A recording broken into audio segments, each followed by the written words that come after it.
A horrifying case has emerged from Bengaluru's Soladevanahalli area. A 22-year-old student from a reputed college was allegedly raped by her PG owner just 10 days after moving into the accommodation. The accused, identified as Ashraf, allegedly forced the victim into his car late Saturday night and drove her to a remote, isolated location where he allegedly sexually assaulted her. The young woman approached police the next morning and an FIR was filed immediately at Soladevanahalli police station. The police say Ashraf was arrested within hours and is now sent to judicial custody. The survivor has undergone medical examination and forensic reports are awaited. The case, in fact, has triggered massive outrage across the city with calls for stronger safeguards in PG accommodations and speedy justice. Horrifying incident there coming to light from Bengaluru, wherein a woman there in less than 10 days after moving into the PG was raped, allegedly raped by her PG owner. The, in fact, accused has been arrested and he has been sent to judicial custody.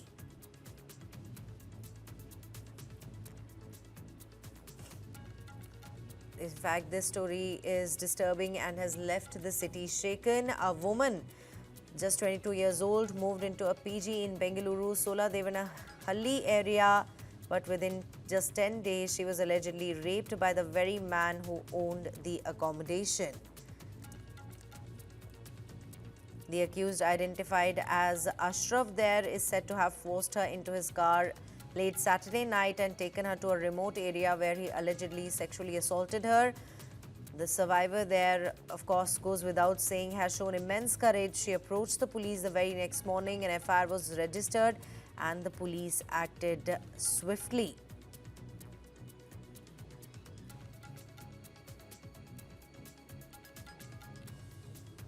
Let me quickly go across to my colleague Varghese Abraham, who joins me over the phone line with more details on the same. Varghese, as I've been saying, this is a horrifying case there emerging from Bengaluru, Soladevanahalli. 22-year-old student from a reputed college allegedly raped by PG owner. What more details do we really have?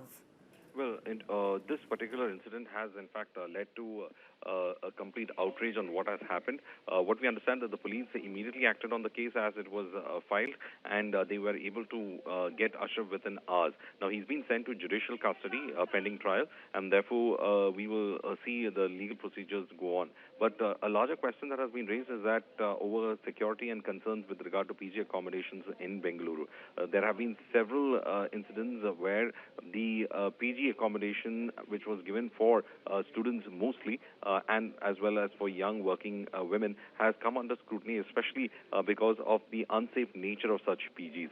In Bengaluru, we have a lot of student population, especially women who are enrolled in prestigious colleges, and this has in fact put the highlight back and focus back on these PG systems.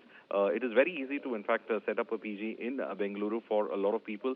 They in fact try to violate the building laws as well, where they suddenly have walls being built against the plans, the sanction plan, and they change the entire building structure, and they make into one-room toilet kind of facility, after which the students mostly are given such accommodations. And plus, rules and regulations are not followed, especially with regard to safety norms.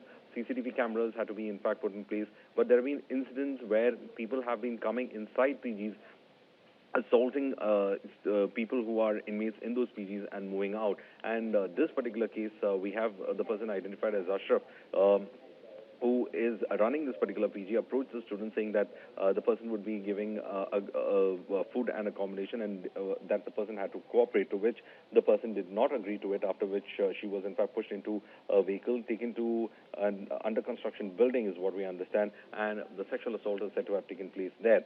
The police are awaiting the forensic reports in this case, as well as with regard to the reports from the medical examination that has already taken place, and the survivor survivor is being counseled at the moment. But this has in fact raised the questions about PGs, about the safety of these PGs, the student population that is there, and the lack of safety measures or proper guidelines that need to be put in place for setting up of these PG accommodations. Most of these PG accommodations is found very close to these colleges where the students do take admissions, and most of the time it is also ad hoc buildings that are in fact put in place. There have been incidences when PGs had halls that were converted into small rooms by just having tin sheets as partitions, and these kind of questions need to be raised, and therefore one of the issues that the government should in fact immediately do is to have inspections of various PGs from the safety aspect to the food that is provided,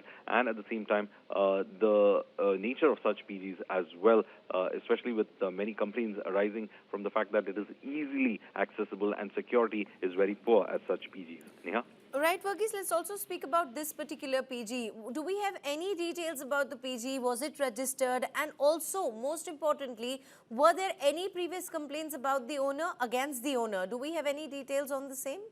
Well, as of now, the police have been doing a verified background check of the accused, and they are also taking a look at the permissions that are in existence with regard to this PG. We will be, in fact, awaiting what the police find would be on this. But this PG is said to have been, again, close to where the survivor's college was, and that was said to be one of the preferred locations for the survivor as well because of its accessibility to the educational institutions. So most of them, as I said early, most of these PGs mushroom up in and around within 2 to 3 kilometers within the area where the educational institution is located, so that the students could have easier access to the education institution. And the bigger issue, of course, would be on how they would be able to take a look at the safety aspect of this, Neha, because on the ground, as I was saying, there are a lot of people who, in fact, run such PGs, no proper permissions given. As I said, the sanction plan is violated in many cases, and at the same time, students are also who take some kind of students who, in fact, take accommodation in these PGs also being targeted. Right. Thank you very much, Verghese, for joining us with all of those important insights.